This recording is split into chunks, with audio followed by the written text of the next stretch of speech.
Welcome and thanks for joining me today. We're going to talk specifically about homestead design and some concepts of design that allow you to get the most functional home possible. Now, I'm Justin Hitt with Prosperity Homestead. What you may not know about me is that I love to dig deep into a topic and find solutions that are applicable in a new environment. So for example, I've talked about quadrilateral homes or courtyard homes before. There is a pattern of design. So one thing I'm really good at is seeing the patterns in things. There is a pattern of design for courtyard houses that provide protection for animals, protection for the inhabitants, provides a contained space for a broad living environment, which includes outdoor and indoor living spaces. And it looks as though it can be built with a variety of materials. So what we're going to talk about today is how to design your paddocks, your homestead space, and other areas around your primary living area so that you can get your farm started quickly, so you can get your homestead started quickly. Now, I did some stats to see who's on here. The majority of the people on who are subscribers are male, and they're the age 45 to about 65. Now, that's the age of men, and you'll have to forgive me, that believe they can do everything on their own. One of the things that I want to try to do here is show you how the design is the most important part. So even though you are capable and you can build things and you want to build things and you want to see the results of your own hands, I would advocate you move towards a leadership role, being the foreman or being the general contractor versus being the person who does plumbing, electric, and everything else, and building of the building. Yes, historical buildings required very little technology and very little skill in order to build them. So post and frame building, once it was framed out by the master, the apprentices and the workers could put up a building, and they could put up very complex buildings. But again, there is a master involved. There is somebody who has mastered a skill in a specific area. And for your homestead, yes, you could learn how to frame, you could learn how to plumb, you could learn how to do electric, you could learn how to do a lot of other things. Or you could take that attitude that's, well, I'm going to build a primitive home and I'm going to live in it and do that little poverty porn thing where you show everybody how you're not using technology. There is going to be a balance for what's right for you, but what I'm advocating is that you understand the design and you understand the concepts so that you can lead a team or a community to build something. So do it like the Amish. Every individual Amish family has somebody who is skilled in carpentry, who is skilled in building and the different functions that are necessary for a home. But when they build a house, they come together as a community rather than one person doing this thing. So like a lot of men, I have challenges with starting projects and not finishing them. When you build things with a community, you don't have that problem. But let's go back to the design, because the design is very important. You could build the perfect cabin, house, homestead. If it's facing in the wrong direction when it comes to sun orientation, you won't pick up the sun's thermal and solar radiation in order to warm your house. You may find that it doesn't vent properly and you end up with mold or other things. You could find out that the materials you used were the right materials for the idea, but it's not the right materials for your climate or the changes in your climate or your elevation. And then you find yourself adding on and layer after layer. Eventually you get a house that's like an ad hoc puzzle that's always got pieces missing. My point being is that when you understand the design elements, you can bring the right people together on a timeline in order to produce anything that you want. So when I watch different videos and I read different books and I look at historical as well as present, I see one pattern over and over again. It's the same pattern that was available in early colonial United States. It's the same pattern that's in the Middle East today. It's the same pattern that ranges from European countries all the way down to Asian countries such as China or even Aboriginal areas have used this particular method because it builds on the key functions of a home: your physical security, your health and well-being, storage of food over the long term, protection from the elements and exterior functions. So, for example, if you have a great corn harvest and then you put it out, leave it out in the field, it all goes bad. If you cut it, dry it, put it into a silo, it may end up with mice. But if that silo is located within an area that has perhaps chickens or cats or whatever, the mice can't get to the silo because they'll get predated. So I lived on a farm in Chaptico, Maryland that had all of their farm buildings down one long line. And then in front of the farm buildings, there was crops, field, and behind the buildings were fields. There were two main houses. And for that particular environment, having everything on one line would allow them to pick tobacco from the front field, back field, left field, right field, and take it to the central location. However, this long strip required that you have vehicles. So you weren't bringing it to a central courtyard, which is a rectangular space, buildings facing inward, and allows you to access all the buildings with less travel. But for this particular environment, because there were two houses, the main house and then a tenement house, it made more sense for that particular space. Now that was in Chaptico, Maryland, it's extremely flat. So and there was a river behind the particular land. So you can store your equipment, your tobacco. It had tobacco barns in the central space. Now I've seen other farms that have the tobacco farm is in the back, and the tobacco barn is in the back, and in the front is all the equipment, and it's just everything's all spread out. What we're talking about here from a homestead or a small farm perspective, so we're not talking hundreds of acres, is what is the central location for your physical security, for your cooking space, for everything else. And what I've come up with, and I didn't really come up with anything, I basically synthesized multiple cultures, and I've noted the commonalities. So this is a building in the northern hemisphere. This is actually not a building. This is a courtyard in the northern hemisphere. Now, if you want to get copies of all this, I can scan it all. You can send me. You can subscribe below and ask. You can visit the website at www.prosperityhomestead.org. Go to the contact page and ask questions. But this is a courtyard. It is basically your foreyard, your backyard, your main housing area, your cooking or morning area, storage, some kind of courtyard, and then on this side, it's going to be some kind of working space. Now, I remember I mentioned solar aspect. This particular design doesn't necessarily need to have a giant wall around it, which is most courtyards do. In China, they have courtyards in cities that have 10, 12-foot walls around them to allow individuals to have a larger living space, but it's secured from the outside, and it also has large outdoor living areas. Now, in the olden days, your kitchen was separate from your main house because the kitchen's going to get all heated up, and you don't want to heat your main residence.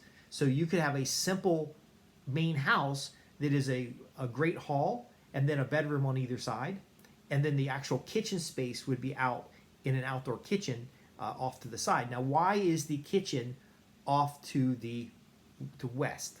So I have a couple little notes here. Very often, the west is where food and cooking would go. Now, again, remember, we're oriented in the northern hemisphere. The property's facing north. You enter the property from the south, and the back of the property is in the north. That means the sun's going to come up in the east. It's going to come across the sky, southern sky, and go down in the west. That means any building on your west side will get morning sun. So if you're going to rise up early in the morning in an agricultural environment, you're going to have a safe, a neutral living space in the back. But in the morning, you'll have that fresh, natural sunlight as you're preparing breakfast. Maybe you're packing lunch for the day because you're going to go out in the field, or you're going to go to work. So you have this bright sun on the western part of the courtyard. But as the day progresses, that sun's going to move across the house, which could be where you're working at a home office. And then it's going to, so essentially it's going to do this. The sun's going to come up over here, and the sun's going to come around this way. Or come around this way. And as it comes around, the sun's going to come in here in the morning, and then in the midday, the sun will be right here in the main hall where you might be, you might have a living space, or, your children are homeschooling. And then by the evening, the sun is going to come over here to what is usually a working space. So the east is usually a working space or some kind of evening activity, such as another, a dining area. So this scales all different sizes. This could be 128 feet across on the back, or it could be 40 feet across on the back. But the key of what we're doing here is with just simply that part of the design, we're benefiting from our solar aspects. So that sun energy coming in, the sun's going to be lower in the winter, which will allow it to go into the houses more, penetrate the homes better, penetrate the living spaces better. But in the summer, that sun will be very high, and it provides better shade. Now, because the courtyard is not shaded, okay, so first we're going to capture a lot of heat. But because the courtyard's not shaded, in the summer when we have sun coming straight down, the roofs of the buildings shade it's under the building, but the courtyard not being shaded will actually have what's called an updraft, because hot air rises. So in the courtyard, the hot air will come up and it will suck cool air in through the other spaces. So you actually end up with some refrigeration. So again, you might be able to build the perfect cabin or the perfect English house or whatever you've been dreaming about, but if it's not properly aligned with solar energy, you will have to heat it, you will have to cool it. A courtyard style house or a compound courtyard style homestead doesn't have the energy requirements that other homes have, because they're designed to use a very abundant source. So I do get frustrated when people say, look, you got to use the solar power and this, solar that, and they're thinking about technology, solar panels.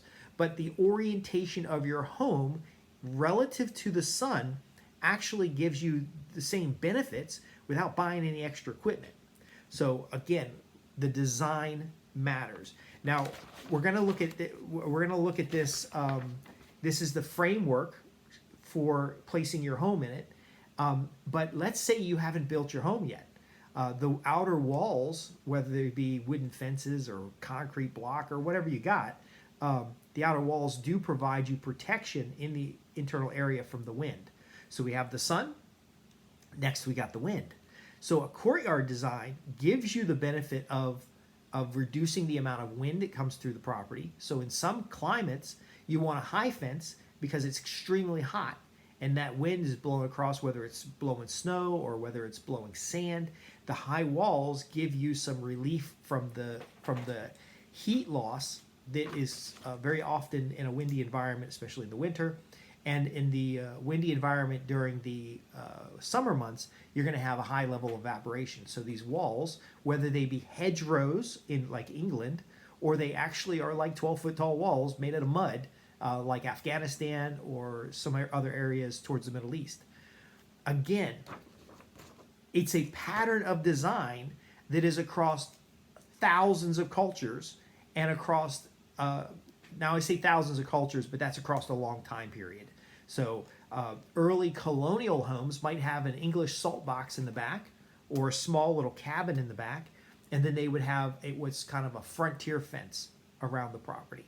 Now, this design is shown rectangular because there are ratios and patterns that we can go into more detail at another time that help us with the design.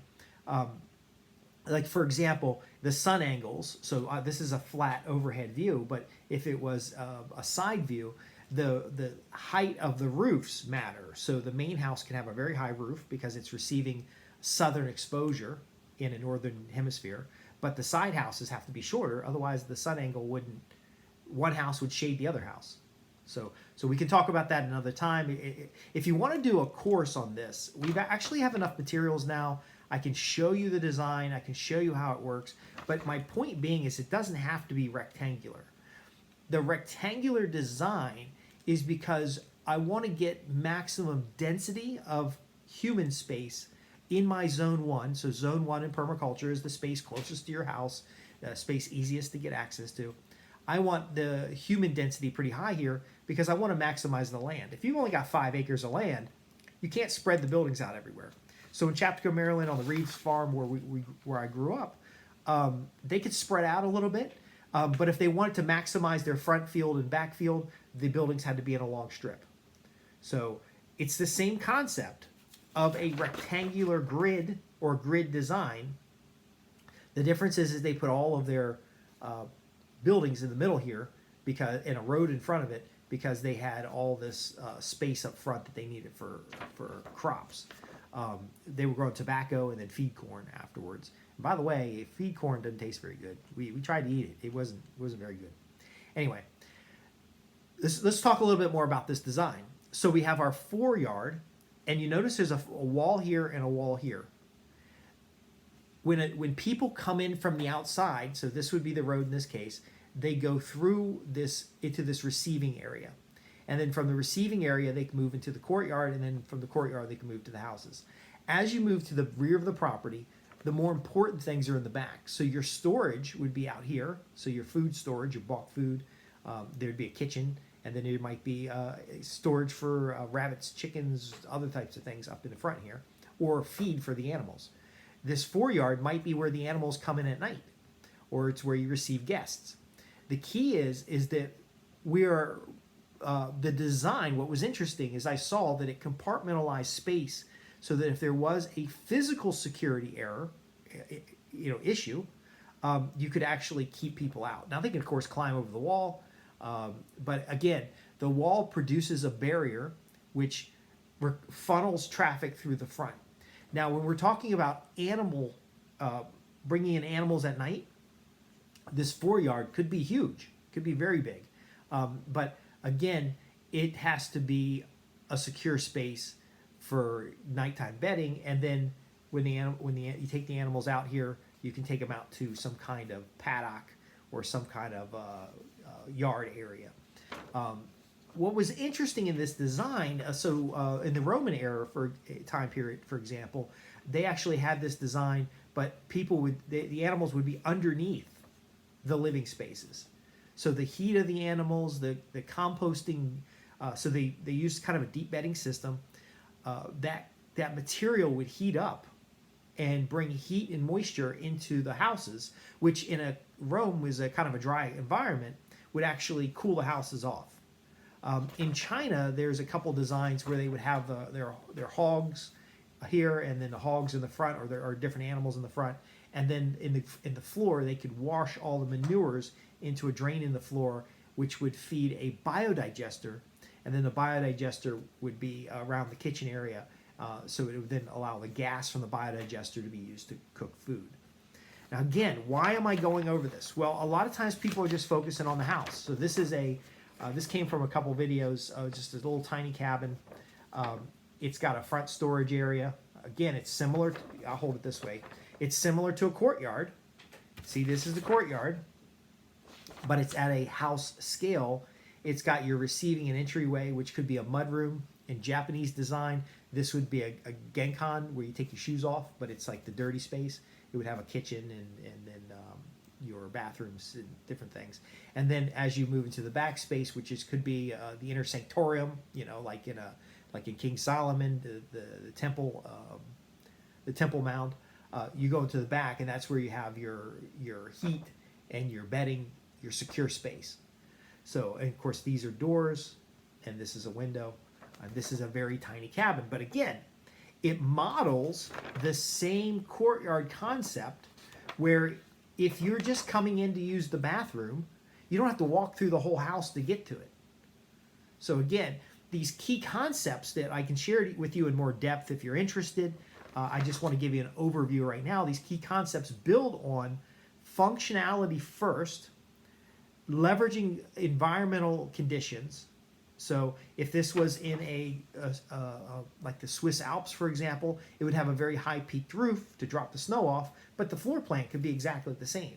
The ginkan, or the mud room, it's a lot of English houses have a mud room. This space is actually double gated or double doored, so it actually provides a thermal barrier between the outside and the inside world. In Russia, there's a video we watched where it gets 40 below. I think that's Celsius.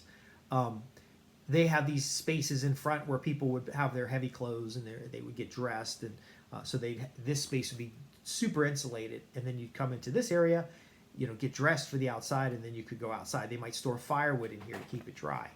My point being is these patterns of design are more valuable than whether you do the work or someone else does the work.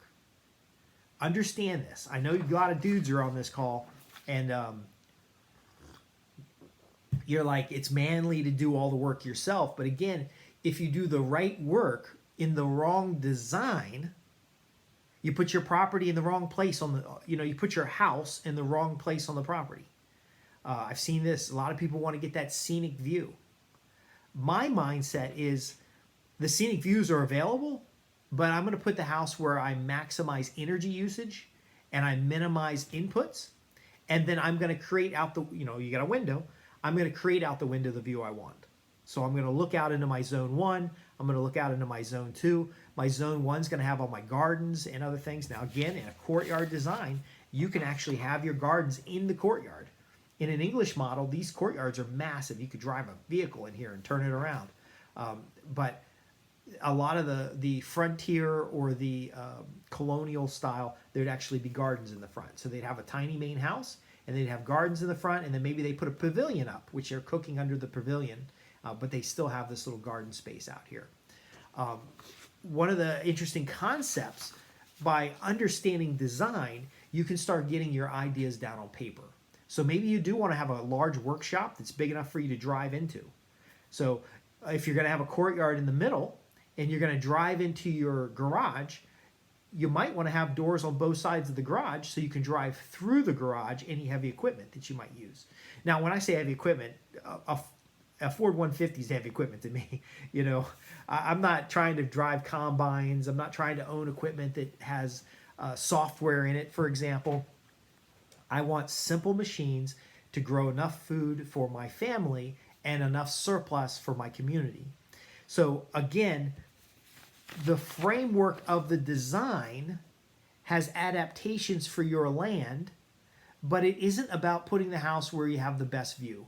It isn't about putting the house, it's got a perk, for example, but it isn't about putting your house where it looks best from the street. That's another factor too. I don't want anybody to see my house from the street. If I have a giant 10-foot wall put up and I spray paint on that thing, no trespassing. I don't mind being the weird ornery guy behind the fence because, I might want to walk around the yard and just, get up in the morning. I'm going to go outside and pick some scallion. I'm going to go get some eggs from the chicken. I'm going to feed everything really quick. And I just want to throw on a pair of pants and a t-shirt and go out there and do what I'm going to do. I don't want neighbors gawking at me. In the case, if you're going to raise small animals like rabbits, ducks, and chickens, this kind of this foreyard gives you an opportunity that you're going to see every day. And this is another functional element that's very important, is if you're walking through here every day to get to your main living space, you're going to see the condition of your animals. You're going to have better, more healthy animals. You're going to keep the space cleaner because you're not going to allow it to get all messy if you're walking through there every day. If your kids are storing their bicycles up here and you happen to have a smaller piece of land that can be seen from the road, you don't have to worry about your kids' bikes getting stolen. You can bring other things in here. Now, of course, it's a rectangular design. You could build another courtyard right next to it and store equipment in there or have buildings. But my point being is that because that zone 1 is now confined and the zone 1 is now built into a compound space rather than a broadacre space, you can now have your herbs, your scallions, your small vegetables, your chickens, your rabbits, your quail, for example, any of these small animals, ducks, for example. Now, ducks would be a challenge. A courtyard needs to be large enough that they can have their water, and then you can drain that water into, because again, ducks are going to be in water that they're adding nutrients to. You want to then be able to wash that out to a garden space outside of your property so you can use those nutrients. Now, I think what makes this kind of courtyard stuff work best is when we do an energy audit. So again, you can build the buildings. I know you can do that, but where do you place the buildings? You can, get a garden going, but where do you get your garden going? Now, I see in America all the time, because we're very disconnected with this stuff, we're going to have a house here, and then there's a garden over here, and you got to have a side-by-side to get to anything, or you got to ride the lawnmower over there, rather than walking out your front door. I've seen people, for example, that out their front door will have wildflowers, and the wildflowers are growing like hip high and they're beautiful. But then when the seeds drop, they have mice problems. So it's a combination of things. If you have a courtyard and the flowers are in the courtyard, then you can have better pest management. And then you can also, chickens will eat mice. You can keep other creatures outside the compound walls. Now, again, this doesn't have to be 12-foot high walls. It can be, so for example, in Scotland, these would be a short wall about waist, about chest, maybe chest high. Down here with the Mr. Dick, it'd be about chest high, and it would be stone, and the objective would be to keep the sheep out, but to allow the moms in the milking sheep in. So your general flock might be out, your males might be out in a field somewhere, but at night you may bring in your young animals to a foreyard. Again, think about this. You're in your house and you're looking out your front door and you're seeing your animals. Okay, now if the animals are in the back and the animals are down the road, you're not going to see the animals. When you are interacting with the animals and you're able to see the animals on a regular basis, the animals have more attention, they're healthier. Studies show that cows that are, you pay attention to them, you rub them down, keep them clean, they produce better milk.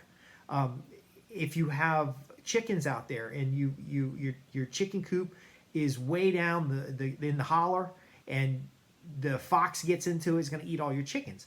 Again, the courtyard design is adapted for the space you have available, but is designed a certain way to maximize function. So if you're able to look out in your yard and instead of seeing perfectly manicured grass and you might have a little round driveway that comes up, but on the sides you're going to be able to see what's going on. And so if something gets into the animal areas, you can respond appropriately. You'll see this in a lot of equestrian or horse people. They'll make sure that they can see their animals every day. That when they got to go muck a stall or they got to go feed things in the morning, it's not they got to go. It's like it's literally a functional space where they go from their living space to their animal spaces with very little in between. You just walk out the front door and run your chores. A lot of people don't understand is that time of transport between the feed shed and the animals is, when you're doing it every day, is going to add up and take away from something else, which could be as simple as enjoying your space. I've seen folks with courtyard spaces like this, much smaller. So we visited Taiwan. They had their home. They had a little courtyard downstairs before you get out to the main road.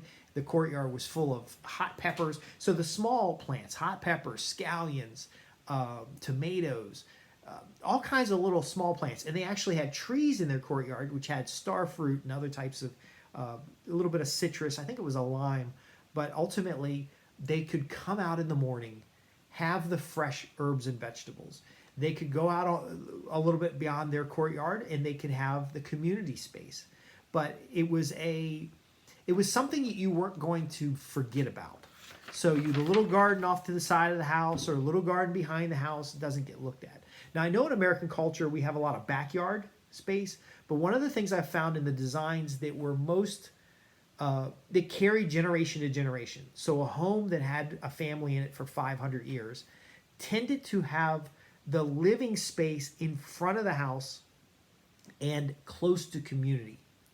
So imagine the house with the white picket fence, and instead of having your patio in the back, you have a front porch. In a small community, you see somebody walk by, you can wave and say hi. People are interacting with each other. Something changed in the 1960s, 1970s, maybe the 1980s, where people took their recreational space into the backyard. Now, in your backyard, a neighbor walks by, you don't notice. There's no interaction. Now, again, I'm not the most friendly person that wants to interact with all my neighbors. Sometimes I'm a motor mouth, and I don't really want to impose my ideas and interactions on other people. I'd rather just do these videos. But again, the sitting on the front porch, enjoying a glass of iced tea, and your neighbor walks by and it's, hi, how's it been? And that garden space in the front becomes a communications or a talking point. How's your tomatoes been? You're really starting to build something beyond the house. So again, I know you're technically capable of building the houses. I know you could watch enough YouTube videos to learn, but I'm advocating the design is more important than the build itself. Because again, that community is necessary for long-term success.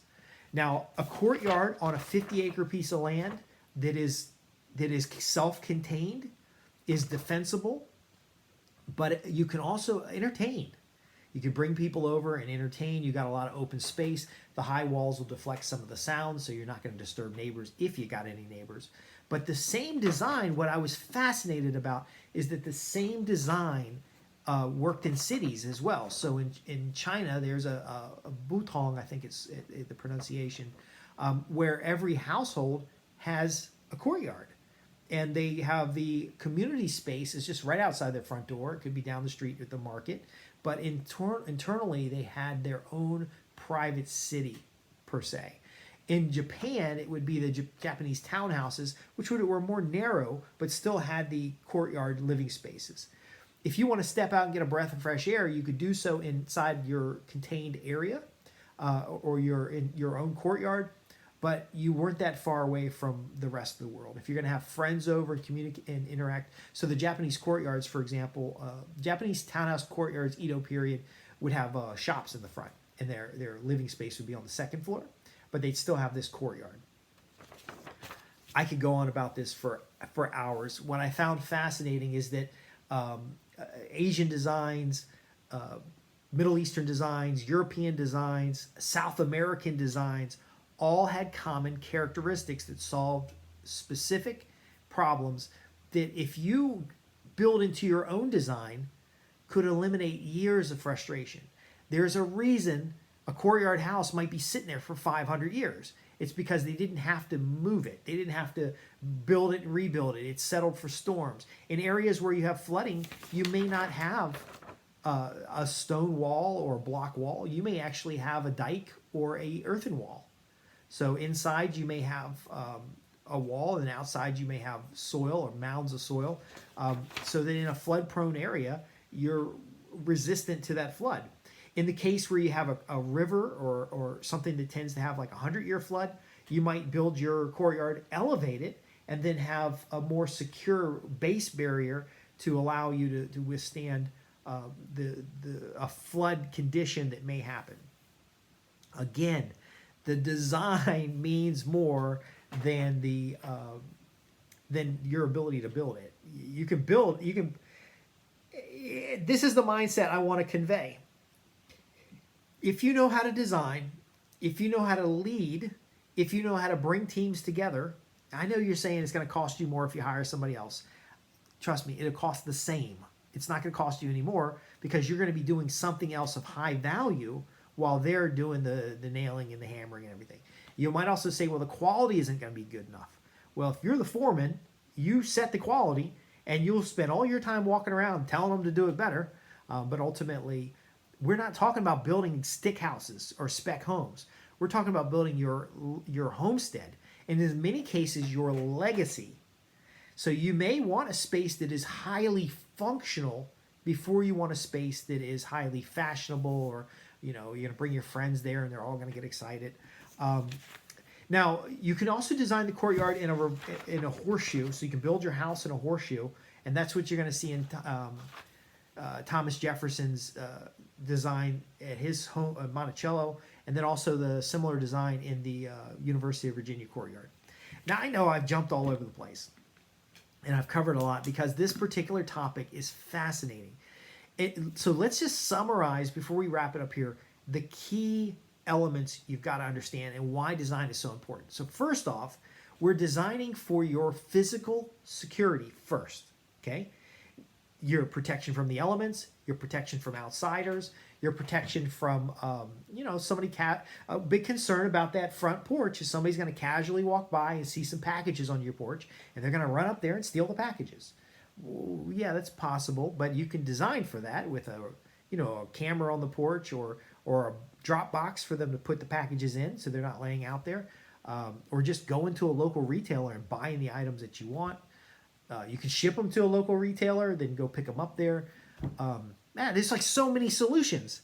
But if you've got that fear and that concern, and you're like, well, you know what? I'm going to make sure that I have an enclosed porch, and you're going to have this isolation from the outside world, and that way nobody's going to steal my package. That is not as valuable as saying, okay, I want to take care of my physical space. I'm going to have an external public area and an internal communal area. So that could be the courtyard where you can bring friends over and everybody can entertain. And then I'm going to have my private space, which might be the bedroom, or it might be a core living area for your family. You're going to think about the functionality of that space. Are you keeping small animals? Well, small animals get predated all the time. They get predated by birds. They get predated by raccoons, possums, foxes. Can we exclude those animals from the space without building a separate space? Because a lot of times your rabbits, your chickens, those things need to be visited every day. So do we want to walk across the yard to get to the chicken coop? Now, I know the objection there is the chicken coop's going to smell. Well, chicken coop's not supposed to smell. So you're gonna say, oh, the rabbits are gonna have that nitrogen smell, that ammonia smell that happens with all that rabbit pee. It's not supposed to smell. So again, we got to think about that. Okay, if we're going to be in close proximity with our animals, which humans have done for thousands of years, then we have to have the conditions that are right for both the animal and the human. So in Taiwan, for example, many of the houses in New Taipei City had dovecots on the roof. So they had pigeons on the roof, and those pigeons crap. That's what pigeons do. But they had the resources and materials to keep that space clean, so that they don't have respiratory issues. But again, they could visit the space daily. They can interact with the animals. They could work on training. They could work on, you eat squab. You can eat pigeon. But ultimately, if you're going to have your animals in a protected environment, that also means close proximity, because raccoons and possums and stuff, if there's humans out all the time, they're not going to mess with your stuff. Crows and possum and raccoon are more likely to eat your trash if you put it out on the street than if you have it next to your house. And if you have trash next to your house that smells, that is a signal to you to do something about it. So again, if you have a 4-yard and you've got your chicken coop and your rabbits in there, and you have any smell whatsoever, then you need quick access for carbon. So that's why the 4-yard has access to the outside. You want to be able to bring in the carbon necessary to absorb those nutrients, because that's what you're smelling. You're smelling nutrients. To absorb those nutrients and start the composting process, and then you're going to want to be able to quickly and easily take those materials out. So you wouldn't put your rabbits up here next to your house, because that is too close to the house. You put plants, but you might put your composting out here, and you might put your chickens and rabbits out here, so that you can turn this stuff. Now, I'm not talking about 50 birds out here. This 4-yard is primarily for those that subsistence type, 5 or 6 chickens, 5 or 6 rabbits. Now, you can't have 5 or 6 rabbits. You're going to end up with 22 rabbits no matter what you do. That's just what rabbits do. But again, you might have a door here that goes off to another courtyard space that has the expanded animal growth. But when you're starting out, you have just this, which is very functional, very manageable. When you're understanding the design, you can understand the timeline. So when you visit a palatial mansion, so Monticello, for example, since I mentioned that, when you visit Monticello today, you're seeing the end result of hundreds of years of activity. But when you were there, if you were there during Thomas Jefferson's time, you would see constant construction and just everything's a mess. You may have seen more edible plants near the house rather than down the slope on that big sloping area. You would have seen a lot of shacks and buildings for his indentured. I wouldn't say they were slaves, for the slaves, and they would have been the transportation element between the fields and the house.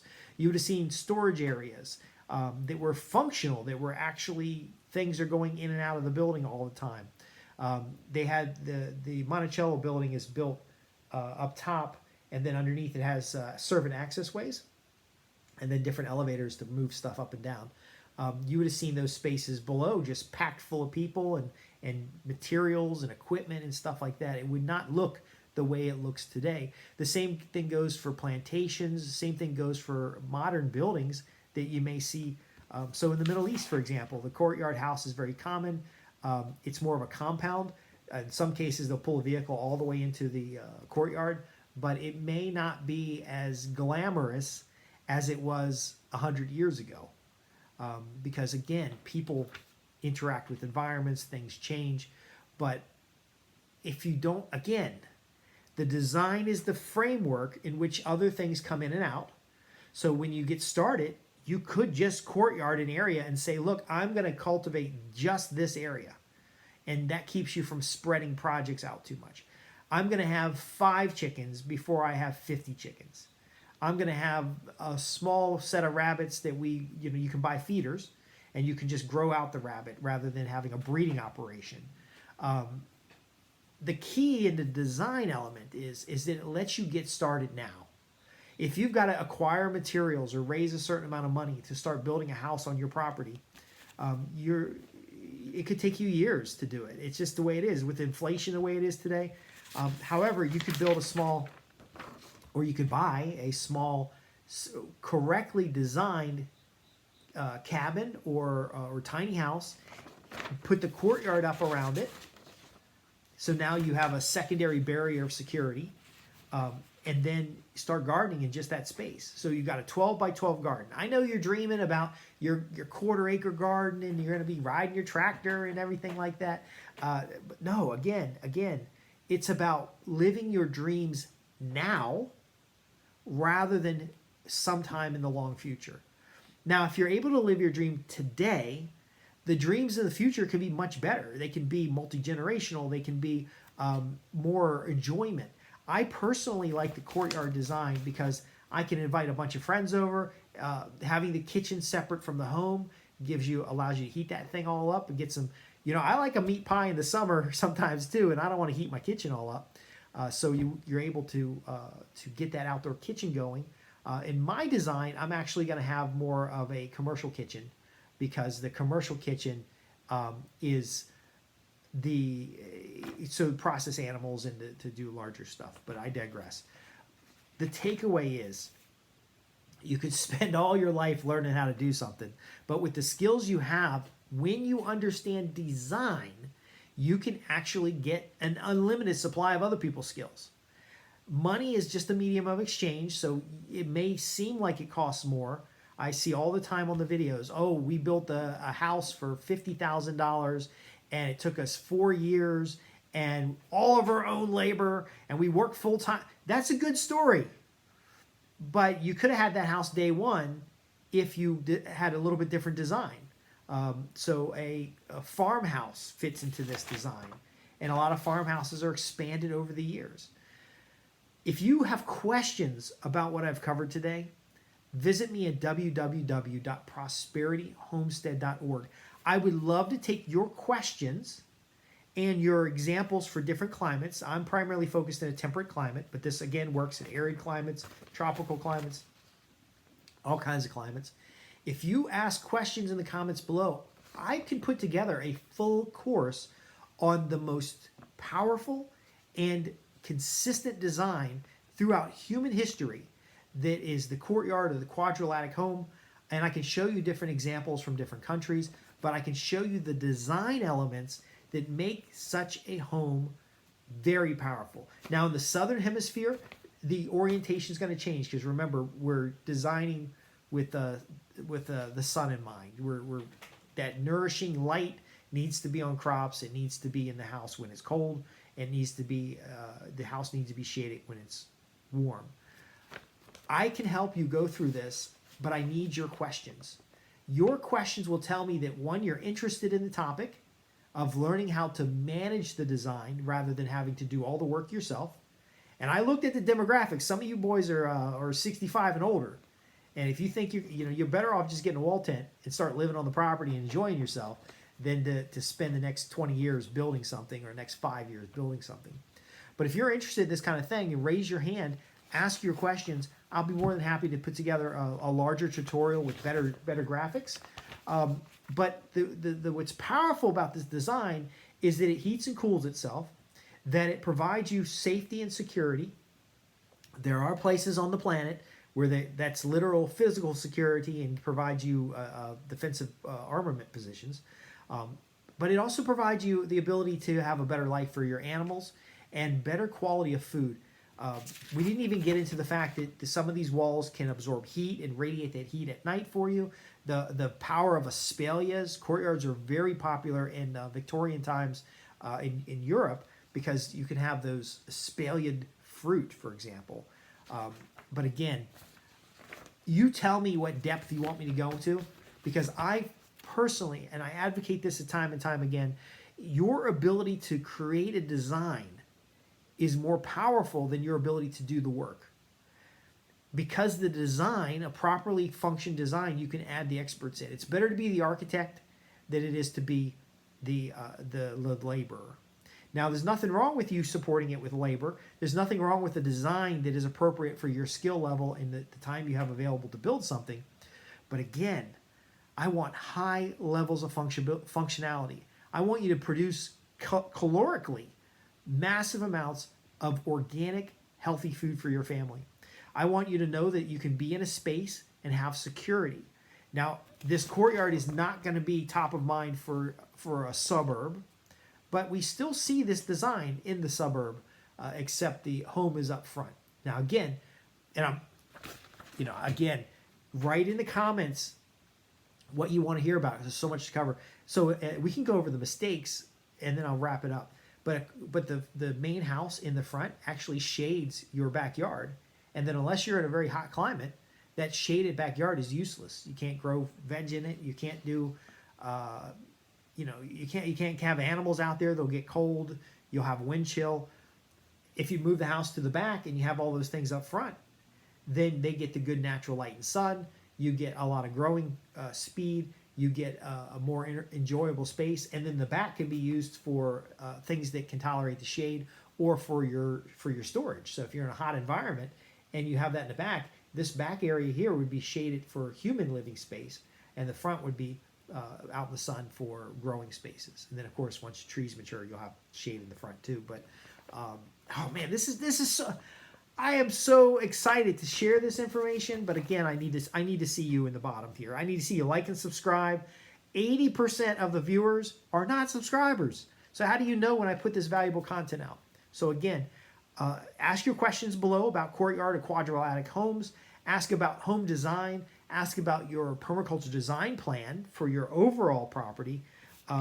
Ask about the power that this kind of constraint actually benefits you and creates better results. Anyway, I'm Justin Hitt from Prosperity Homestead.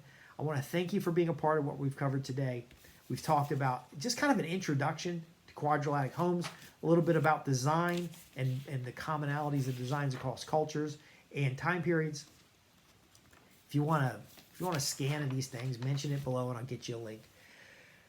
Whew, man, this is exciting. You do the house right. You do your main living spaces right, you do your zone 1 right, and the rest of your place will just come together. It'll just be exactly what you want. I'll see you in the next video. Again, I'm Justin Hitt from Prosperity Homestead. We're here to help you maximize the use of your land and get maximum value with minimum inputs.